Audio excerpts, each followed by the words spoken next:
free-to-play games have a bad rap, and it's not just because of their monetization. The storytelling, world building, dialogue, all of these things can bring one down faster than you can say oratrice mécanique d'analyse cardinale. However, through the past several years, certain games have been held up as not only an example of generosity, but also a detailed world building and their incredible art direction. It's just the barrier for entry involves trudging through the early story bits to get to the good stuff and, well, maybe the gameplay. Cue the least obvious segue into Arknights ever, and as beloved as it's been for its community, the tower defense formula isn't for everyone.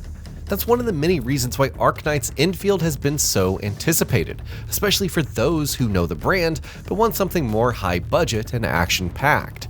And Endfield sort of delivers on that promise with many caveats, and even then, it has a long road ahead before being able to compete with the best. Forget what you know about the Doctor. This time, it's the Administrator who's the prerequisite savior, capable of harnessing Originium, which certainly isn't a concerning substance at all, to bring orders to Talos 2. Set more than 150 years after Arknights, the Endmen's tale begins 10 years after they went into hibernation, only to reawaken with no memories, everyone's favorite trope. Obviously, this is meant to educate you on the world while keeping the plot moving, and teaching everything about the combat and automated industry complex, or AIC, as they uncover more information about this vast, untamed world. The problem is that after an ambiguous but still compelling opening, Enfield's plot feels uninteresting and low stakes. Keep in mind that this is with catastrophes that have wreaked havoc across the moon's surface, dangerous angeloi created by anchors dropping from the sky, and a bandit group known as the Landbreakers, who have become better organized under the mysterious Neferith. And it's not just because you're stopped every so often for extensive conversations that could be summed up in a few lines to keep the pace rolling, or the fact that key information is repeated only seconds later. The writing itself sometimes feels too sterile.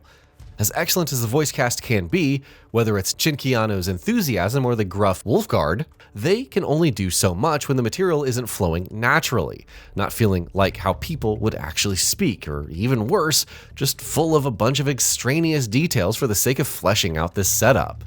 Call it the curse of the genre, especially for a title like this, which is trying to flesh out an entirely new world, systems, antagonists, mysteries, etc., especially while offering some connection to the original Arknights. However, years of memories lost, and the Endman isn't freaking out a little, much less experiencing an existential crisis immediately after waking up? It's weird because Hypergriff already offered a more compelling amnesiac setup in Arknights. But no, our Endman is as cool as a cucumber, and about as flavorful in the early going. Aside from Perlica, whose unshakable stance can feel a little overdone, at least the other characters show some personality.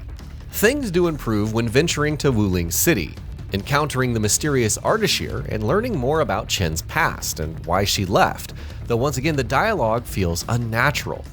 Not completely stilted or bad, it gets the job done for sure and has some notable moments, but not the most compelling or streamlined either. Where Endfield falls short in the writing, it makes up for it in the world design and exploration.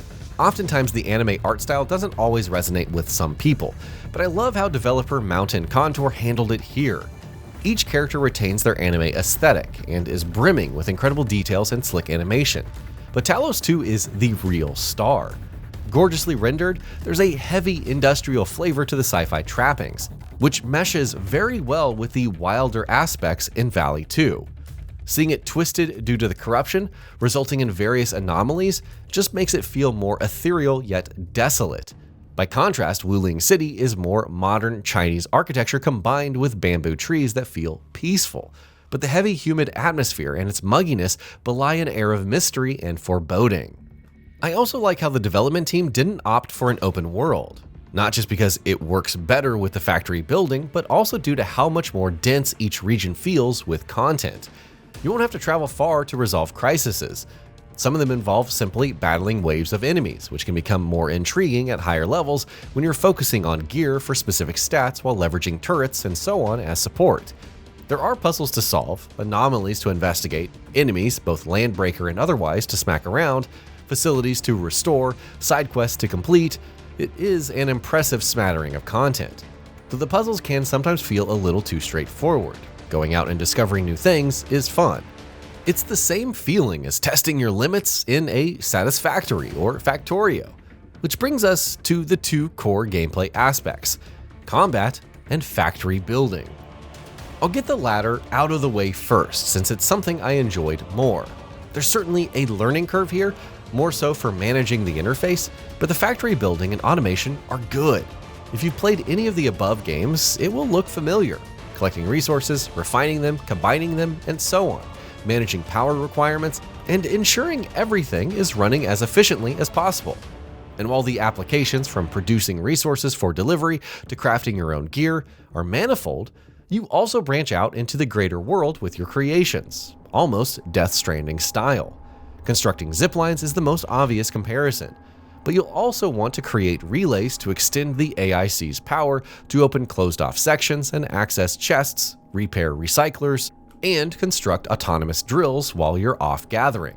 And if you're keen on the early going to mine yourself, good news, your party members help out, which is a great quality of life feature.